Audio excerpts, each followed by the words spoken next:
Hello, my name's Josh. I'm a member of the Church of Jesus Christ of Latter-day Saints, and I've recently been through a divorce. Today I'd like to talk to you about something that I really struggled with, and I think is probably a very common feature for anyone who goes through a divorce process, and that is feelings of failure. And I'm going to speak to this from a male perspective.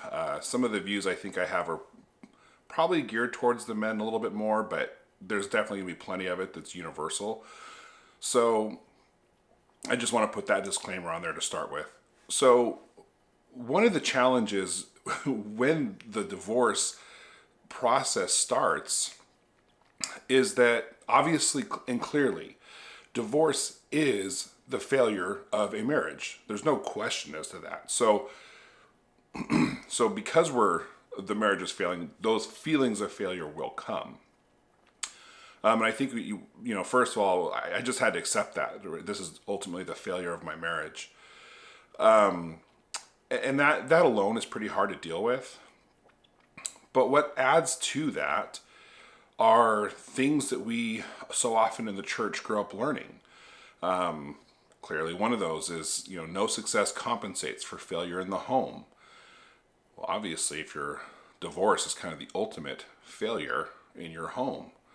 So you think to yourself, there's nothing I'm going to do that's going to make up for this failure. No success is going to compensate for this failure.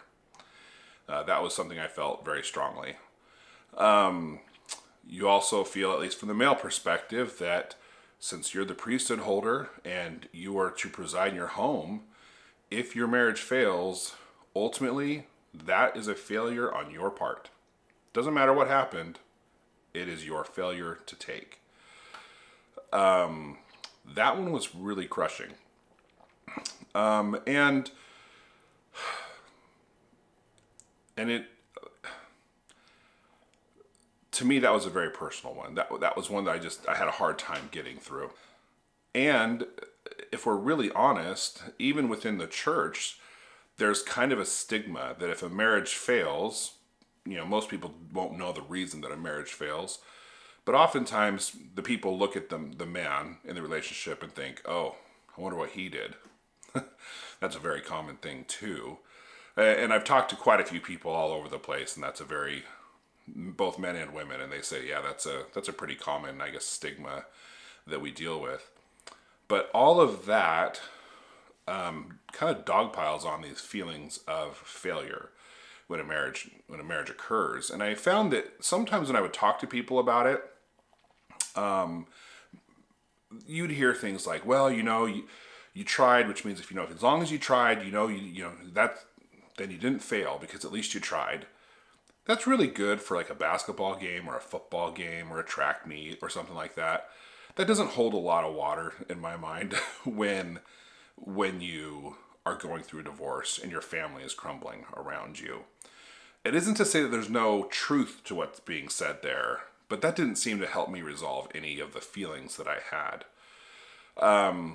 And to be rather candid, before the divorce, my ex and I were going through some pretty tough trials, and our marriage was really holding on by a string. And I felt like such a failure that within myself, I couldn't go to the temple. Now, this was not a good thing for me.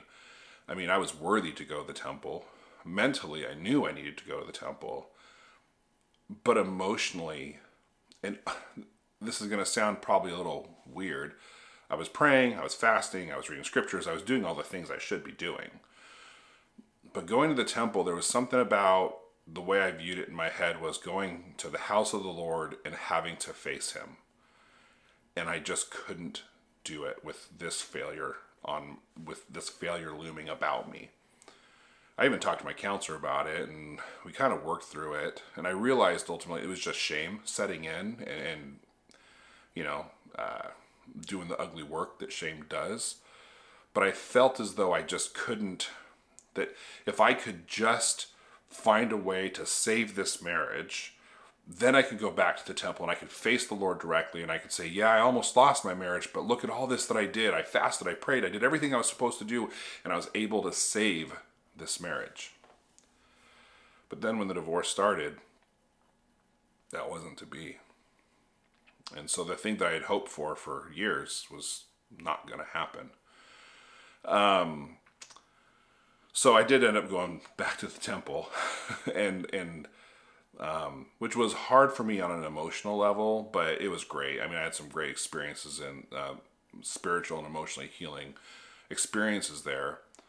But there was a period where I just didn't, because I felt like such a failure. And for people who are struggling with these feelings of failure, there's a couple things that I will say that did help me. And some of it I didn't realize until after the divorce process started, which was all of that work and effort that I had put into trying to save my marriage.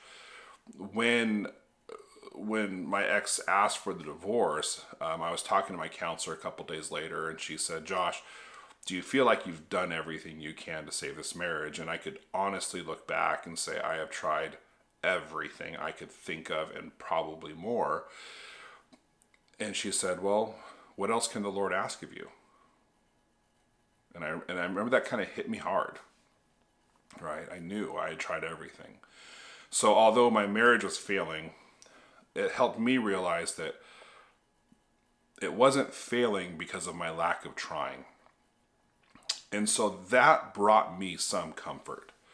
I had really tried everything. And even afterwards, I had tried to save my marriage, even after my ex-wife asked for the divorce. But that's a whole separate story. But I just want to acknowledge that those feelings of failure do exist, that they're very hard to overcome. And I mean, there's many times when I would kneel down and pray, frankly, I would just cry and say, "Heavenly Father, I failed. Like, what do I do here? There's nothing left if I failed at this. This is like the one thing, like the most important thing in our whole, we learn in the church, the most important thing is first our relationship with God, and then second is our family. So here I am, I have failed the second most important thing in my life, and I have bombed it bad.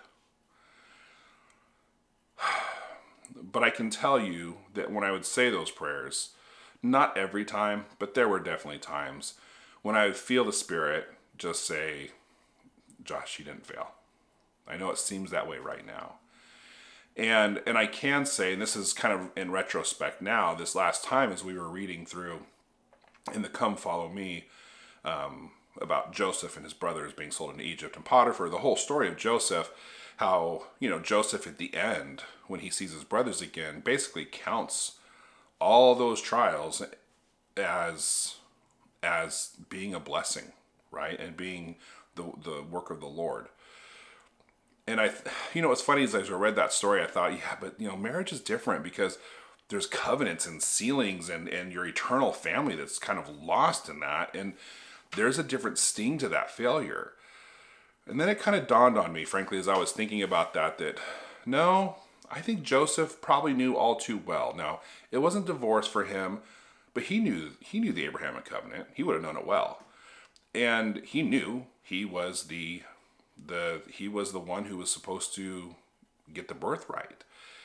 So I'm sure, after he was sold into Egypt, at some point in time, it had to dawn on him, how are these covenants supposed to be kept and made?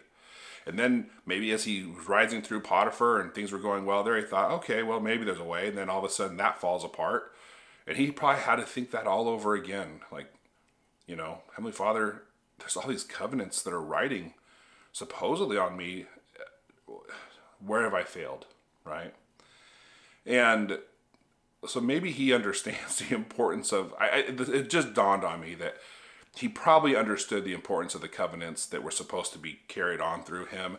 And he saw no way that those covenants were going to continue until later when he sees his brothers and he realizes everything, right? And so I guess, although I would put it this way, the reason I share that story is because I'm not at the point where I can look back and say, oh, that whole divorce was just such a blessing.